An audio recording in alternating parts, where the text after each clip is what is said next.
बिजली के बिल तू जान छड़ाओ फ्री एनर्जी वास्ते यह डैनमो मोटर कामयाब है। हवा ते चलाओ, पानी ते चलाओ और एक घर का लोड चला सकती है। देखो मुकम्मल वीडियो। बिस्मिल्लाहिर्रहमानिर्रहीम, अस्सलाम वालेकुम प्यारे दोस्तों, अरशद वफाई भरावां दी खिदमत च हाज़र।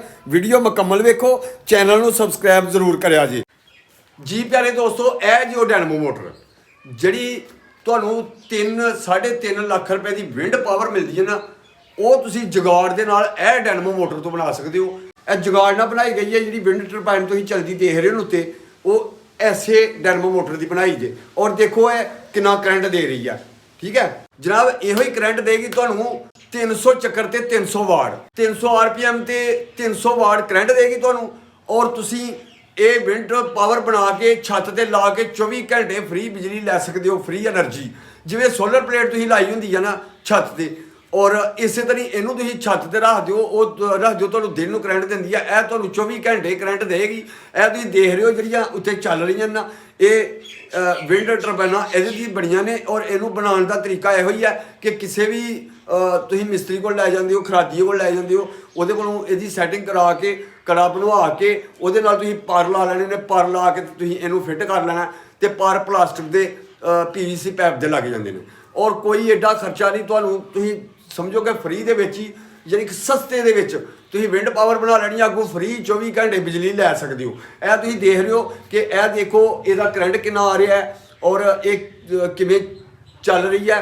और देखो कि इहदे नाल तुसीं 300 वाट करंट लैके वड्डी तो वड्डी बैटरी चार्ज कर सकते हो।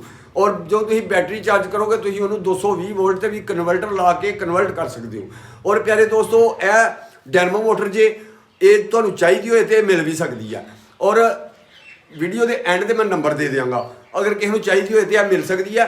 यह 300 वाट करंट देगी, 300 RPM ते नहीं, तो 3000 RPM है, 1500 है, 1800 है। यदा सिर्फ 300 RPM है, 300 चक्कर के उत्ते तुहानूं 300 वाट करंट देगी। बड़े बड़े काम करो तुसीं इहदे नाल।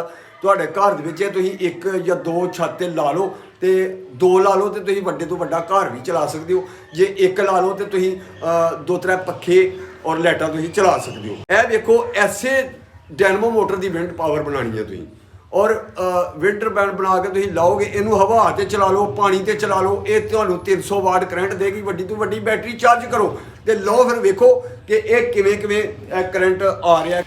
इस डैनमो मोटर का कनैक्शन किवें करना है, मेरे चैनल पर वीडियो मौजूद है और 3-4 वीडियो मौजूद ने, उहदे तो तुसीं वेख के कनैक्शन कर सकते हो।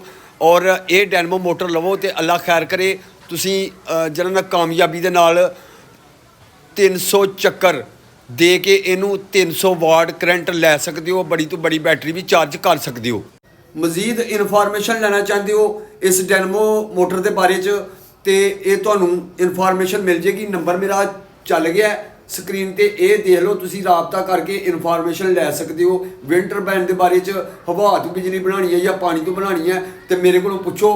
खर्चा करने तो पहले मेरे को पुछोगे, इंशाल्लाह तुहानूं अच्छी इन्फॉर्मेशन मिलेगी। और तुसीं ये हवा ते पानी ते डैनमो मोटर चला के ते तुसीं करंट लै सकते हो। और बैटरियां चार्ज करो, फिर बैटरियां चार्ज करके ते तुसीं अपने घर का लोड चला सकते हो, यानी कि 24 घंटे फ्री एनर्जी।